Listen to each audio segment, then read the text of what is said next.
Okay, today I'm going to show you how to connect your Bluetooth earphone to your Android phone in just a minute. First of all, open the settings option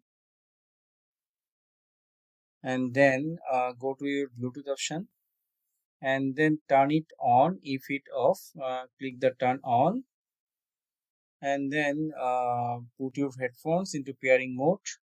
Wait until they appear in the list. If it is you found in the list, then click on it and tap the device name, tap pair if the prompted. Keep the headphone close to your phone during the pairing for a faster connection. Many users forgot to put their headphones into pairing mode so the phone cannot find them. On Samsung, Bluetooth is easily under connections. Now your Bluetooth headphones are connected and ready to use. Thank you.